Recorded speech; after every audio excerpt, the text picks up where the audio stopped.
And with that, I'm going to welcome our guest speaker on this Friday afternoon. We have Richard Espie from the Ministry of Environment, who will be sharing with us today a talk on mercury and pHs in common loons and gulls from Saskatchewan. And a brief background on Rick. He has a master's degree from the University of Regina on piping plover breeding ecology and a PhD from the University of Saskatchewan on lifetime reproductive success in Merlin falcons. He has worked in the Saskatchewan Ministry of Environment for the last 20 years, and most of his work has been focused on environmental science and species at risk. Being a bird biologist at heart, he always relishes the chance to work with new bird species anytime the opportunity arises and to learn something new. So with that, I'm going to turn it over to Rick. Yeah. Great. Thanks, Jess. Thanks for the introduction, and thanks for the invitation to come and share some of the work I've done in the recent past, at least, on birds in Saskatchewan, and more particular, mercury and pHs. So I'd just like to start off with a list of partners. Of course, in the government, in provincial governments, we often don't have the infrastructure and capabilities to carry off, larger projects like this ourselves. And so partners are integral to all this. And you can see from this list alone, from these two studies that I've conducted, pretty extensive list of partners from across North America, including even the University of Hawaii. And so really, this kind of work is impossible for us to conduct without good partnerships. And it always behooves us to recognize them. I think the other thing we sometimes need to do in government in particular is remind ourselves what science is. And so back when I was a graduate student, and I see that my old PhD supervisor is on here today as well, is I remember this interview with Carl Sagan at the time, just before he died. And he said, it was a really great interview, and it was a really good summary of what science is and how it works in society. And so to read the quote, he said, "Science is more than a body of knowledge. It's a way of skeptically interrogating the universe with a fine understanding of human fallibility." And really, that's probably captures the essence of science better than most people have, and certainly better than I can. And that sort of resonated with me at the time and still does. And really why we do science is, of course, to learn things about ourselves and about the universe and the natural world around us. And so that's what I'm going to do today is I'm going to share some of the things with you that I was able to learn by doing these projects and working on them. In terms of the Boreal Watershed Management Initiative, some of you may know a little bit about it, but I thought I'd go through it a little bit. And so it was established by the government of the day in about 2012 in order to assess the current state of key components within the boreal. And it was a 5-year program with about $5 million in total for a budget. We had a really exceptional executive director at the time. He was a pretty amazing guy. And so he was actually able to turn that into about $9.5 million with in-kind support and other funding that really beefed up the funding for this program and really made quite a difference. So it was pretty extensive, and it really focused on 7 key priority areas, mainly water quality, aquatic ecosystem health, air quality, terrestrial ecosystem health, biodiversity, and as well as traditional knowledge. And really thinking back over the last 20 years, this is probably the largest scientific endeavor that was ever undertaken by the ministry. And so it was pretty extensive for us at least, 45 publications and digital data sets to come out of that, which was pretty good bang for the buck. And so, myself being a bird biologist and always interested in birds, I was able to work on at least a couple of projects that use birds to quantify environmental contaminants. So just a couple of slides here to set the stage on mercury and PAHs. Of course, these days you can easily Google all this information. I'm not going to go into extensive background on mercury and pHs, just enough to give you an idea of what they are and like I say, to set the stage. Of course, organic mercury, including methylmercury, is the most bioavailable form of mercury. And it's really the most toxic form to people and wildlife. And this has been known for quite a long time. It acts as a neurotoxin with a loss of coordination and difficulty speaking, sometimes blindness, or in extreme cases, convulsion and death. And it was really in the 50s and 60s where that was established in Minamata, Japan, where there was a mercury contamination poisoning there, and something like 1,780 or 90 or so people had died from mercury poisoning. Probably it's a lot more than that, but those were the official numbers at the time. Mercury in the environment, of course, causes many of the same things in other vertebrate species that it does in humans.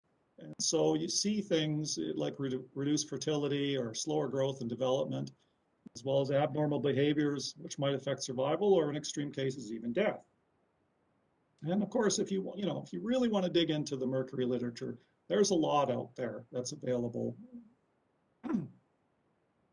As a global pollutant and how mercury comes into the system, really a lot of it comes about through coal-fired generation and other forms of combustion. And so if we look at power generation across the planet, and these numbers are a little bit old, coming from 2012 or 2014, but really the proportions hold about the same today. So coal-fired generation is one of the most important sources of mercury contamination across the globe. And that's because it still accounts for a largest amount of our power generation within Western societies, as well as other societies such as China and Southeast Asia. So as a contaminant, mercury has a long residence time in the atmosphere, and it really makes it a global issue, and a long residence time within the environment as well. So this little schematic I stole off the internet. I really like it. I think you could probably teach at least several lectures just off of this one slide alone as to how mercury circles and circulates within the environment, the origins of it, as well as the movement of it through the system in terms of the methylation and demethylation within aquatic systems, right? And I'd also worked on a project, I kind of like this slide because I'd worked on a project with a friend and colleague on otters, and it's even got an otter here with a fish, and so we used to get a chuckle out of that. And so the take-home message here is that mercury is a naturally occurring element within the system, of course, and some proportion of the mercury within our system is naturally occurring, but really a large proportion of it is anthropogenic, somewhere in that 60 to 70% range, depending on which literature you prefer to use as your source or who you're listening to. And so really, I guess the take-home message is that a large proportion of that mercury accumulation in the system is from human-caused endeavors. Here within Canada, I've stolen this out of a nice paper, again, a bit dated, but a lot of it's similar still, is that this shows the mercury sources within Canada. And again, you can see it's mostly associated with industry. So here we have central Canada, the iron belt, nickel belt here, a lot of mercury accumulation and contamination occurring in these areas. Within Saskatchewan, you can see here in the southern part of the province, we have coal-fired generation and the coal source in Coronach and Boundary Dam, and that accounts for some of our contamination here and some of our sources of mercury, as well as the Flin Flon mine here in northeastern Saskatchewan along the border with Manitoba. In Alberta, of course, we have the oil sands projects and much of the industry around that. So you can see really the take-home message is that much of the mercury accumulation within our system and the sources of it are heavily associated with industry. And so I'd just like to talk about that a little bit later on when we get to some of the work that I'm doing. In terms of PAHs, I didn't do very well in organic chemistry. I did okay, but I'm not an organic chemist. But there isn't really a lot you need to know in order to work on these things. You need to know a few basics. And so in terms of polycyclic aromatic hydrocarbons, the first thing to do is to figure out the aromatic hydrocarbon part, which is pretty easy.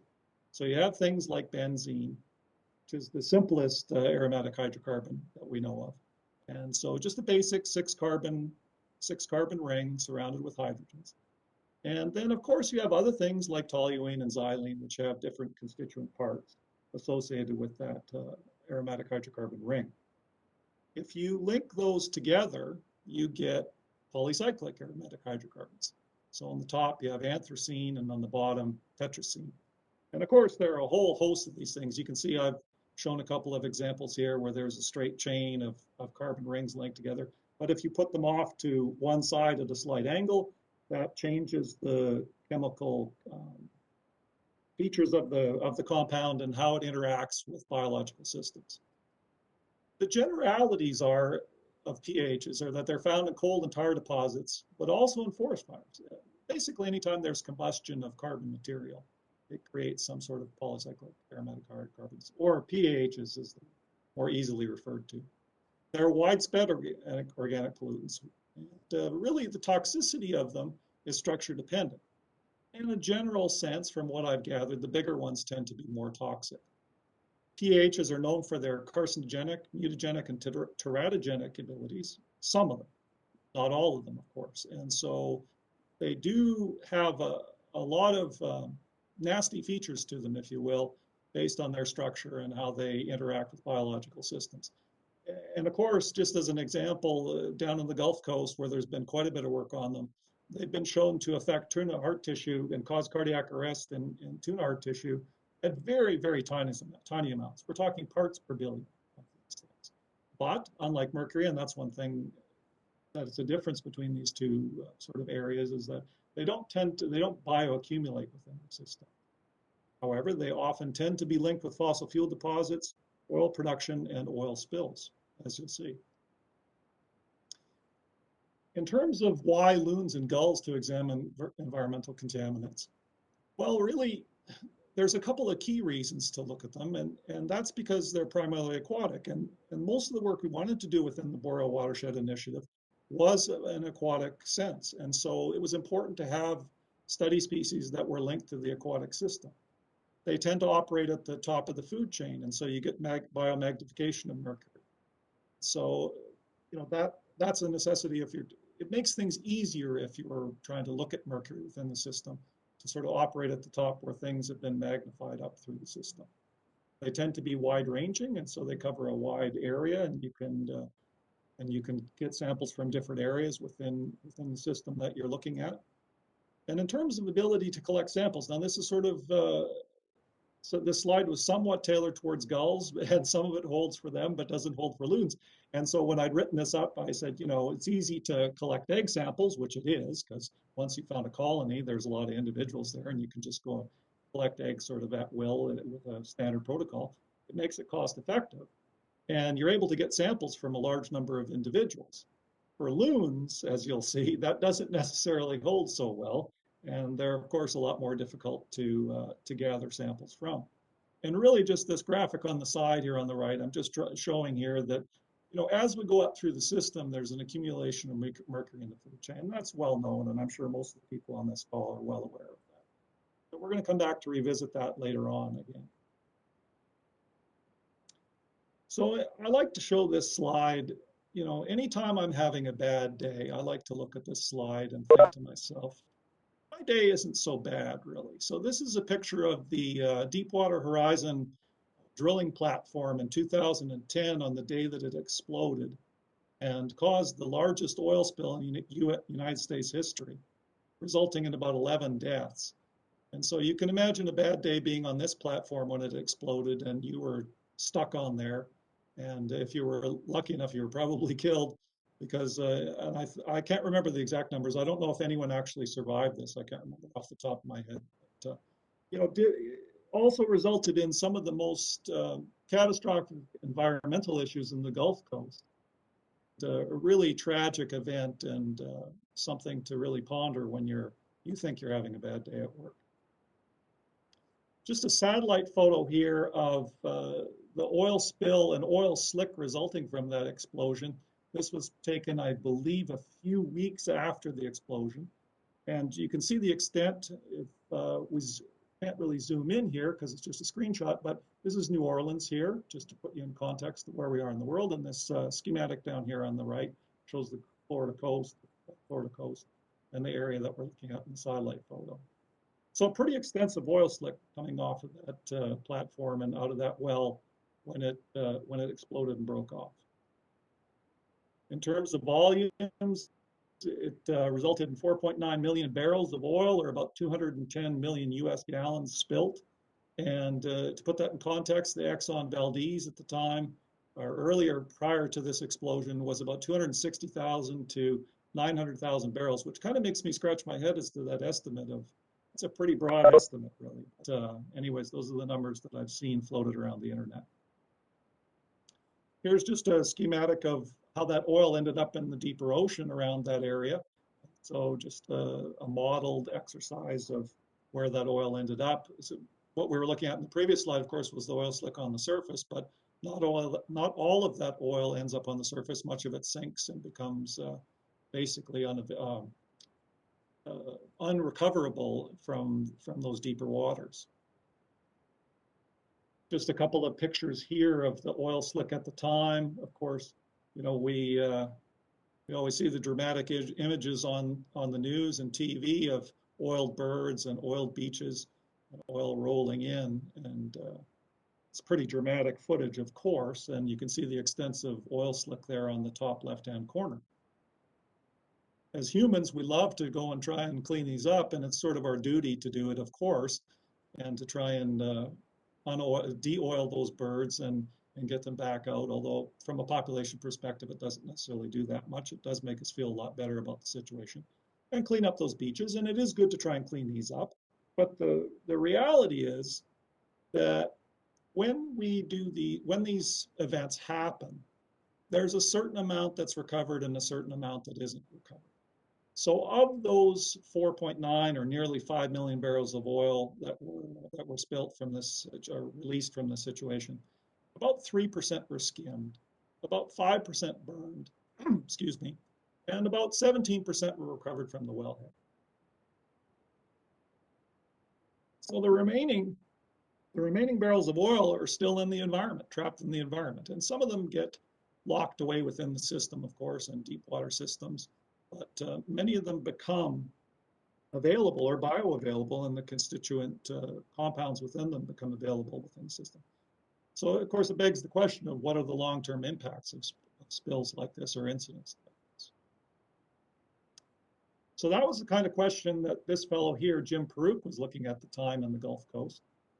Jim is probably one of the most recognized loon experts in the world, amongst a handful of loon experts.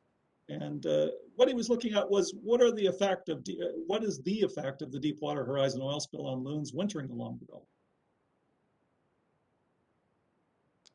And one thing that he noticed when he was doing his work there is that there were some PAHs in the adult birds, as you would expect from that area. Fairly low levels, sort of the 18, 15, 12 range in terms of nanograms per gram of these compounds. But what he noticed was that what kind of caught his eye was that there were some of these immature birds that were showing up on the wintering grounds with high levels of PAHs in their blood. And that really caught his attention because he wasn't really sure how that could be, because a lot of times he was catching these birds right at the start of the wintering season and they hadn't spent much time on the Gulf Coast at all. And so that piqued his curiosity, enough so that he actually put some satellite transmitters on birds. And if you look here closely, it's nice because on your computer screen, you can probably see it almost as good as me. You can see there's a transmitter antenna sticking up out of this bird. And if you look in this one as well, it's got one here. So Jim put some transmitters on these birds to see, where are these birds going? Because he had the idea that perhaps where are they going to breed? That some of these immature birds are arriving from the breeding grounds down on the Gulf Coast, having been exposed to PAHs on their breeding grounds. And of the birds that he put transmitters on at the time, I think these were the only ones that he actually put transmitters on. He had another study going on in the Gulf of California at the time as well. They actually returned all to Saskatchewan, all 4 of them. And so he contacted me and contacted us and asked, if we were interested in doing some work on loons. And of course, we said we had some money available at the time under the Boreal Initiative, and so we were able to partner up. And he was able to jump into his vehicle here, as you can see. He was on a real shoestring budget and make his way up to Saskatchewan. So when he came, we did a quick survey, and tried to figure out where we might be able to work on loons. And one place that came to mind immediately was Meadow Lake Park, which is quite well known for its loon population. And there's even some signage there. If you look here, if you've been to the park at all, and many of you probably have, loons in the park are a kind of a big attraction. A lot of people enjoy watching them and seeing them interact in the environment, and of course their calls, which are so distinctive and such a typical thing of the north. And so when we did the original surveys in the park, we were able to find a total of 38 pairs, which is pretty good for loon numbers. And so of course that, as a scientist and a biologist, you're always hoping for some good sample sizes and to catch a lot of birds and get some reasonable sample sizes in order to do the kind of work that you're interested in. And so we're quite optimistic that we'd have good enough samples in this area and working within this area to get decent samples. So the first question, of course, comes to mind for somebody like me who's never worked on loons before is, well, how do you get loons in hand? How do you catch loons in the first place? And one of the ways, not the only way, but one of the ways is to use their natural aggression against them.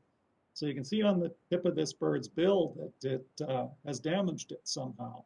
You think, well, you guys were too rough with it when you were handling it or something like that or whatnot. No, in fact, what it did was it attacked our decoy and hit it so hard that it broke off the tip of its bill in the wooden decoy.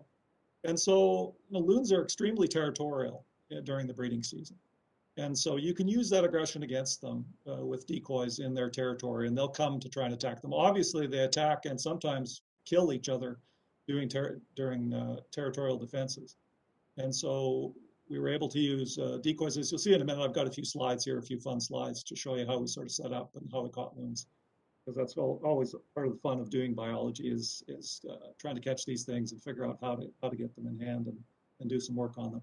The interesting thing is that I love to show this picture in part because Jim's teenage daughter at the time actually hand carved this decoy and painted it, and we brought it along, and it worked by far better than the plastic decoys that we had. So it was just kind of an interesting thing that even his daughter helped out on this project. So just a shot here of the mist net we used, just typical mist net. We were just repairing it. And so you think to yourself, well, how do you set this thing up? Well, you put it in the water and you float it on some poles. And it lays basically parallel with the water surface, just under the water surface. And you can see our decoy here in the foreground.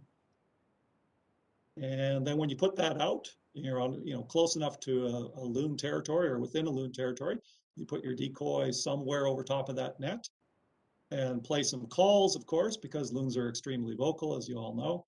And hopefully the bird comes in and you're able to catch them in the net. Hiding, we had some volunteers on this project as well. And so sometimes trying to hide on the shoreline nearby with about 10 people at once can be a little daunting. And I think in some cases that might hurt our capture success a little bit. But, it was one of those fun things. And in fact, these volunteers hadn't just volunteered, they actually paid to come and work with us. And so that was, Jim used that to help fund part of the project as well. And so it was really kind of a fun experience to take people from the general public along and show them how we do field work. Of course, when you catch a loon, it's not like catching some other birds, which I've been fortunate enough to catch. It was actually probably one of the most daunting things I've ever done with birds, in that when you do catch one, someone's job is to control the head at all times, because if it gets a chance to take a chunk out of you, it will. And I got bit once. It wasn't too bad, but they will do some serious, serious damage to you, as you can well imagine. It's a big bird. And so then untangling it from a net becomes a bit of an adventure, but we didn't have any real problems and we didn't lose any appendages or anything like that. So of course, when you're fortunate enough to catch loons, or any birds for that matter, you're always interested in taking a bunch of measures and banding them and all these things that we do to them as bird biologists or as ecologists, and trying to maximize, because going into it, you're not going to catch that many loons. And when you get one, you want to try and maximize the data you collect from it. Fortunately for us, Jim and his assistant from the Biodiversity Research Institute have caught hundreds of loons, and so had a really good protocol in place on how to deal with them and what samples we needed to take. So in terms of feathers and blood and things like that. and as well as the preparation of those samples and the storage of those samples was all basically set. And so we didn't have to figure any of that out. It was basically done for us. The maximum amount of tailing time, we would start the clock once we caught a loon. We never held it for more than 20 minutes. And we tried to get it back into its home territory as quickly as we could, of course. So in terms of the data we were able to collect, just I want to spend a few minutes here in terms of the pH data we collected on these loons from Meadow Lake Park. So just to draw your attention, this is after the course of 2 years. This is the total number of loons we managed to catch. It makes me chuckle because it doesn't look like a lot, but I can assure you there was a lot of effort that went in to catch these loons. So just to draw your attention to a couple of things within this table is that, excuse me, losing my voice. This is my 5th hour of teleconferencing. Just to draw your attention to this. So in terms of this one individual here, we caught this individual twice, in 2014 as well as in 2015. And in fact, in 2014, he had anthracene levels, pH levels of 120 nanograms per gram. When we caught him the next year, we thought, well, that's very interesting, right? And so in the blood. And so that means that this individual had been exposed within the last couple of weeks. We caught it sort of during the first part of June. It had been exposed within the last few weeks of, in some regard, to PAHs. Thinking, next year when we caught it, well, it'll be interesting to see what it had in its blood. And we didn't take any feathers in 2014. In 2015, when we caught it, we weren't able to detect any PAHs in its blood. But we were able to find that it did have phenanthrene in its feathers at the time, which meant that probably when it was molting and growing those feathers out, to some extent, it had been exposed to PAHs, probably on the wintering grounds at some point. In terms of the other bird that we had, it also had high levels of phenanthrene in its feathers. Again, probably being exposed on the wintering grounds. And so, these results certainly aren't conclusive, but they are suggestive that birds in some capacity on the wintering grounds and perhaps even on the breeding grounds are being exposed to PAHs. In terms of mercury, just showing a quick graph here. On the x-axis, we have adult blood levels of mercury. And on the y-axis, we have the percent time spent by adults in high energy behaviors. And this is from a data set that was produced by Dave Evers and Jim Peruke for loons on the east coast of the United States, mostly in Maine. And pretty good data set, pretty interesting evidence that shows that in the blood levels of mercury above 3 will result in reproductive failure of those loons. And so you can see here that as mercury levels increase, that the behaviors, the amount of time and energy that individuals can spend doing sort of high energy behaviors to defend their nest and keep predators away and all these things that result in breeding success dropped off. And that's probably due to the general effects of mercury and the toxicological effects of mercury and the sort of lethargy that it causes within organisms as they become sort of more exposed to it. And so you can see that this relationship's pretty strong. And so you wonder to yourselves, well, where were our Meadow Lake loons in terms of mercury? Right down here at the bottom. So really all of the mercury concentrations within the loons that we captured were below 1. And so that's encouraging to know that really mercury levels within the breeding population of loons, at least in Meadow Lake Park, are really quite low. So just to summarize a little bit here, really in terms of the loons in Saskatchewan that we're breeding in Meadow Lake Park at least, mercury isn't a problem and doesn't seem to be right now. In terms of the Gulf Coast loons, there is some suggestion that they're being exposed to pHs, which is no surprise given the volumes of oil that were released into that system. And of course, that seems to have been, and I haven't followed that closely more recently, but that seems to have been increasing over time. However, of course, as you've seen, some of the loons, some of the loons were being exposed summer and winter, at least to some extent. So in the terms of an anthrene on the wintering grounds and their feathers, there's some evidence to that. And in terms of the one meadow lake bird, 120 parts per billion in the blood, that was anthracene. There's a suggestion there that that they're being exposed on the breeding grounds as well. Now, in terms of anthracene, what are some of the features of it? Well, it can travel long distances. It's common in coal tar, as well as forest fires and other combustions of carbon material. And so really, one of the things which is a possibility is that it could be forest fires in the region that caused that elevated level of anthracene. I hope I don't lose my voice in all this. Another possibility, of course, is the oil sands across the border from Meadow Lake Park. So here we are here. I've highlighted Meadow Lake Park where we are. And we have the Athabasca oil sands, associated industries with that. We don't necessarily know what the source of that anthracene was. It's just suggestive that there were some issues potentially with oil sands. We don't know where that bird traveled to before it got on its breeding grounds. And we don't know where exactly it came from either.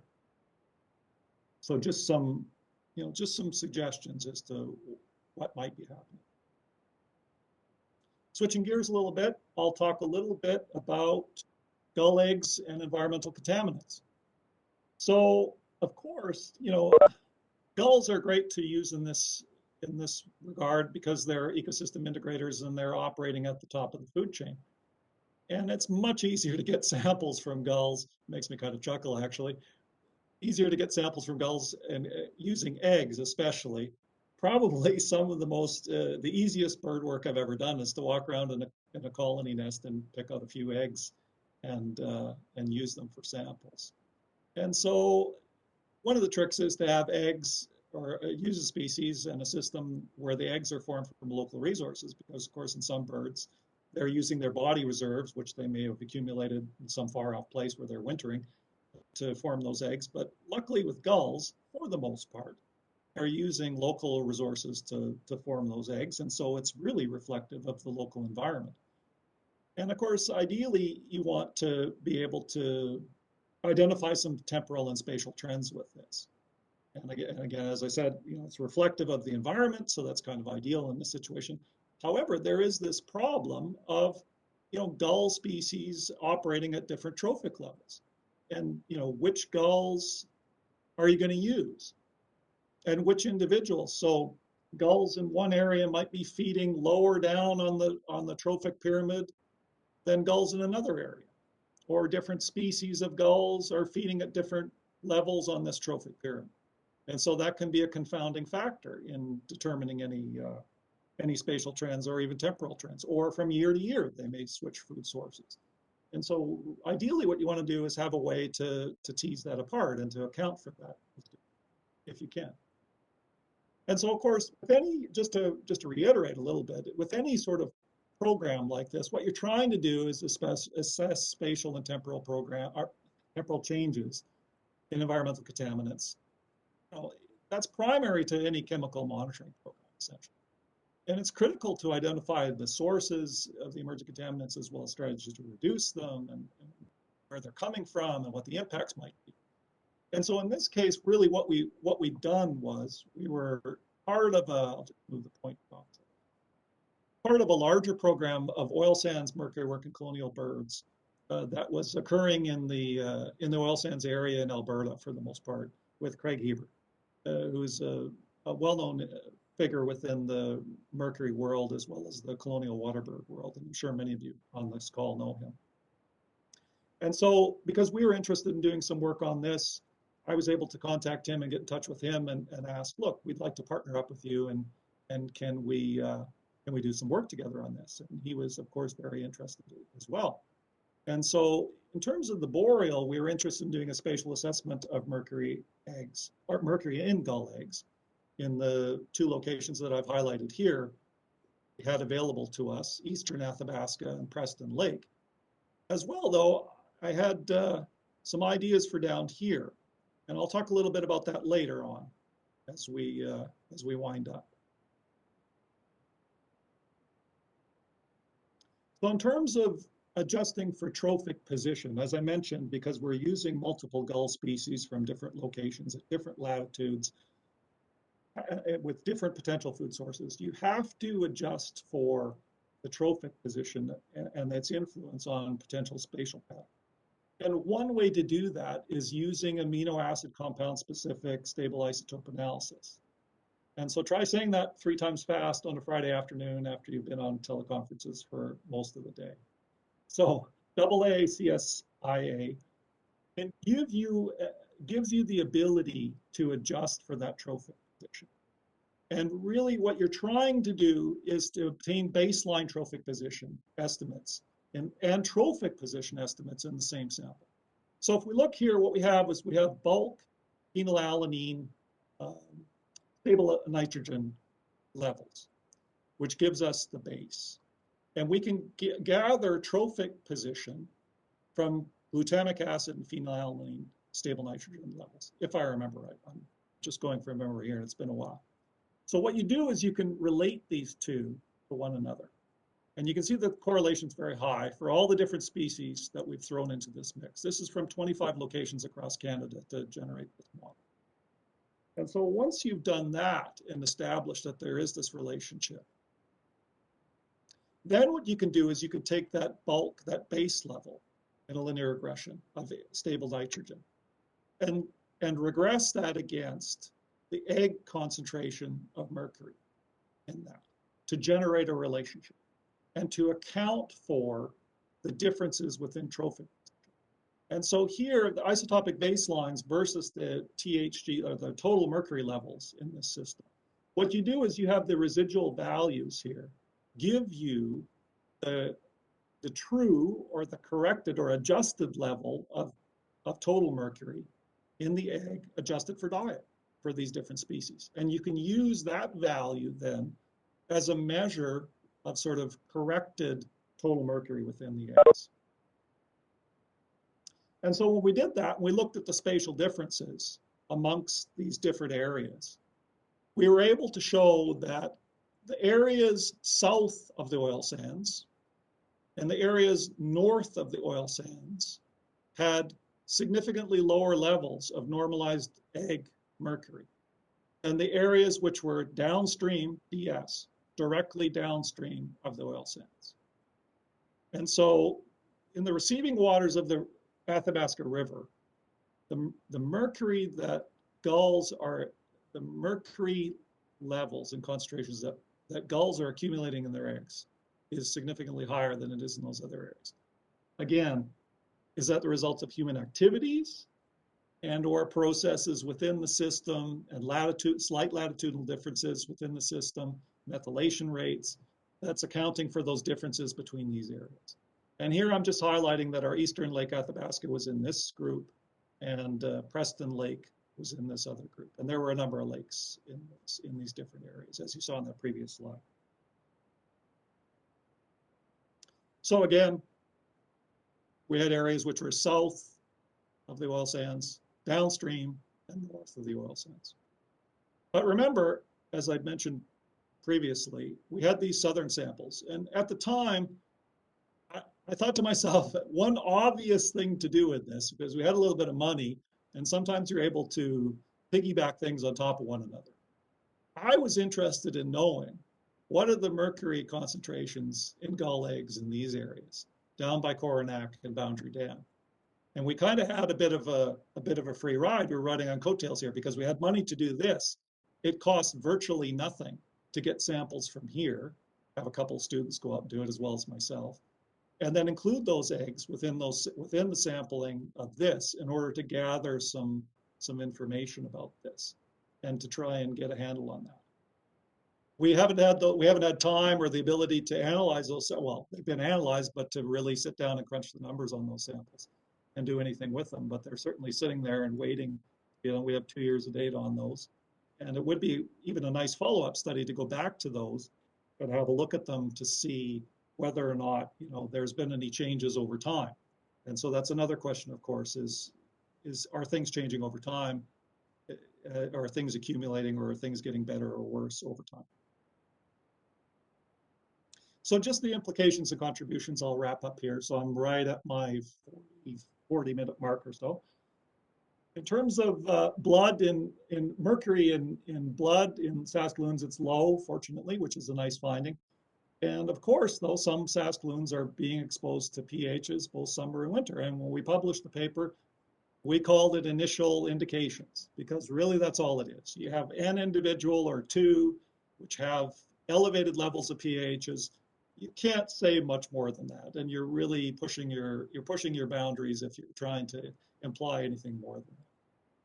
We were able to develop some methodology to adjust for trophic levels in egg mercury, which was a nice thing to do, and to be able to show that that's plausible in a plausible scenario, and to allow people to go on and do that in the future using the same sort of system as what we use, and account for those trophic level differences.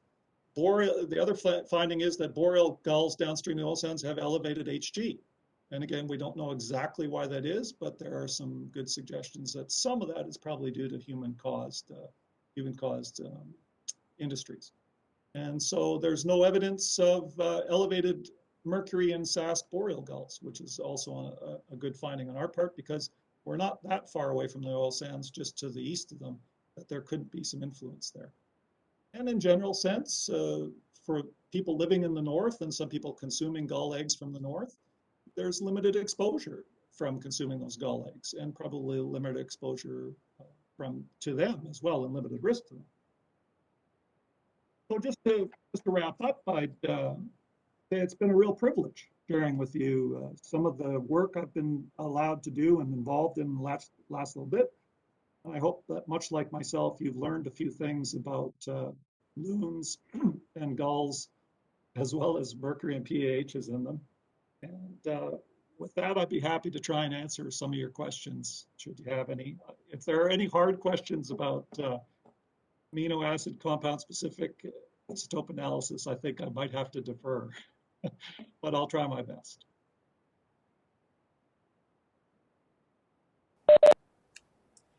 Thanks, Rick. Yeah, I don't know if you can see the chat on your end, but I can't. I'll blow up my screen and see if I can. Maybe I have folks, to turn off. Might have to turn off my sharing and see. okay. Let's just see.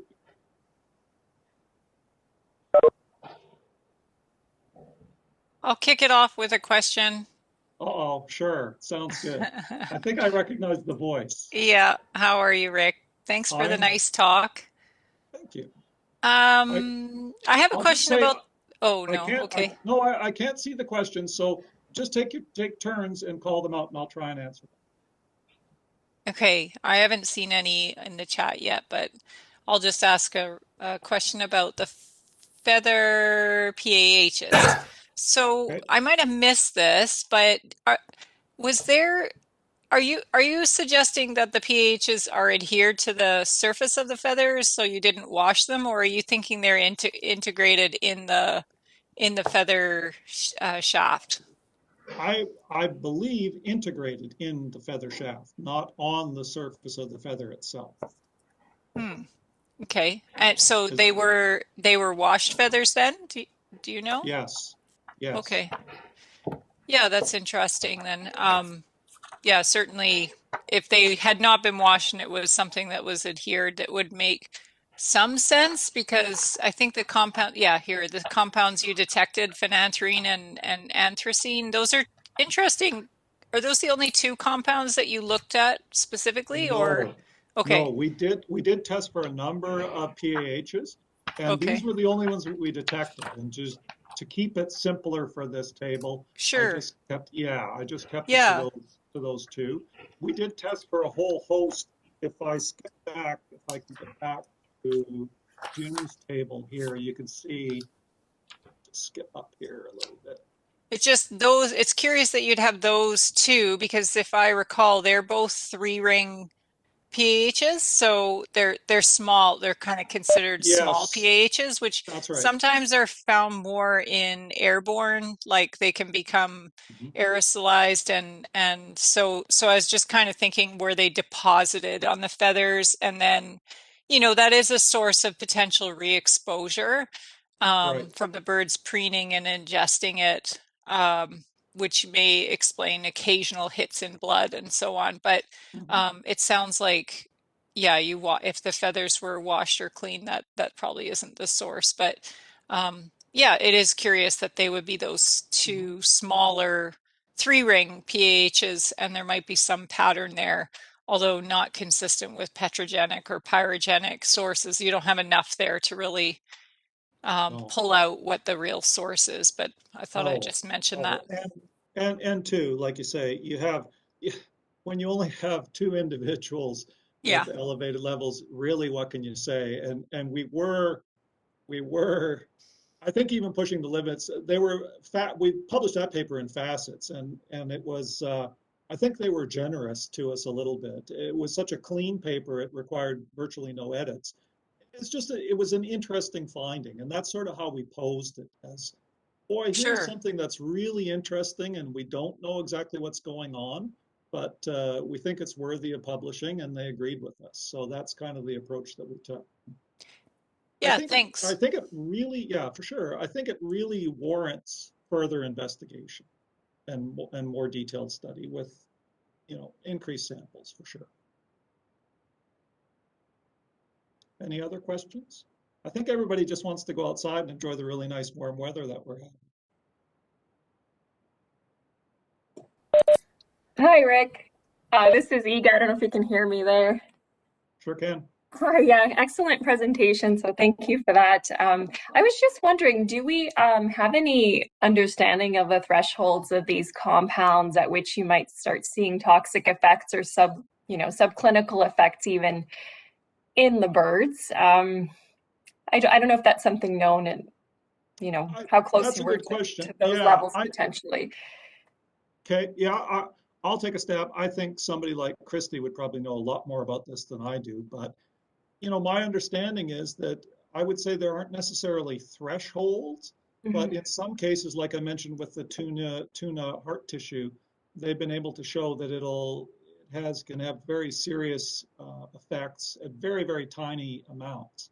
So it would depend on the compound and probably the organism that it's found in. And I don't really know enough, Ega, to be able to say one way or the other whether or not thresholds exist and whether or not we know enough about those thresholds to say, well, at this level it's okay, and at this level it's not okay. I would defer to somebody with more knowledge like Christy or Jim or Dave Evers or somebody like that, Jim in particular, seem Right. to be in a better position to answer that question. Okay, thank you. Mhm.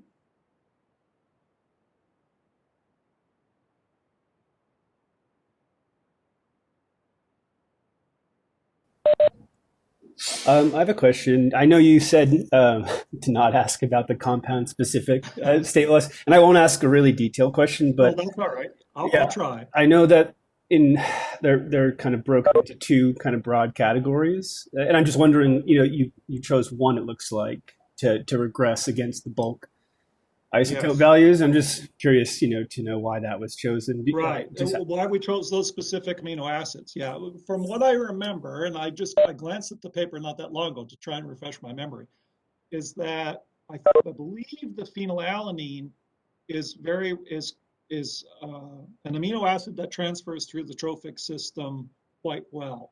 And so you can use that, and it's very common in eggs as well as glutamic acid.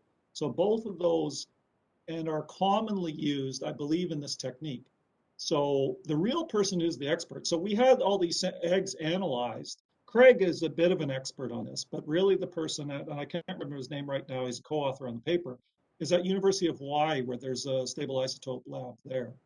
And it was a technique essentially developed and perfected by them that we used. And I think Craig knew this knew this fellow very well and was able to set that up. But that's my sort of purple crayon understanding of the technique and how it works.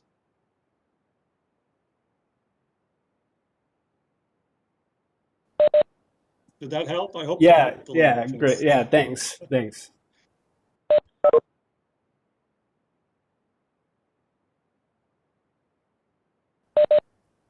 All right, yeah, I'll just kind of let folks, I see a few questions maybe in the chat.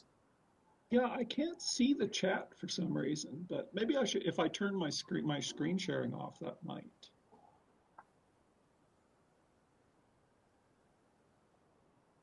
Yeah, not too many questions yet, but yeah, I guess if folks have any last questions for Rick before we kind of wrap things up here.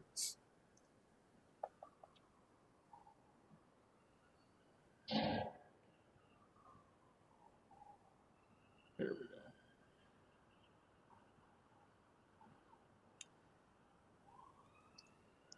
All right, well, it sounds a bit quiet from the audience. I'm seeing some thumbs up, so I think folks enjoyed the talk. Or just wanting to go outside and enjoy the weather, I would say. Yeah, yeah. All right. Well, I guess I'll take the time to thank Rick once again for spending the Friday afternoon with us and sharing this really interesting talk.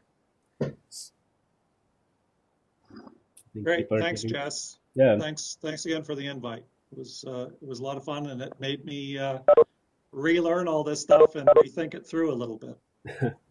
Cool. Yeah. Thanks. And for anyone who's still on the call, we have our last WildEcol in 2 more weeks. So yeah, mark your calendars. That'll be the last one until the fall, I assume, with a break over the spring and summer. And we're going to have Kate Stone from MPG Ranch down in Montana, western Montana, to talk about scavenger ecology and lead exposure and golden eagles and all sorts of wildlife. So yeah, it'll be a good one. So yeah, with that, Sounds good.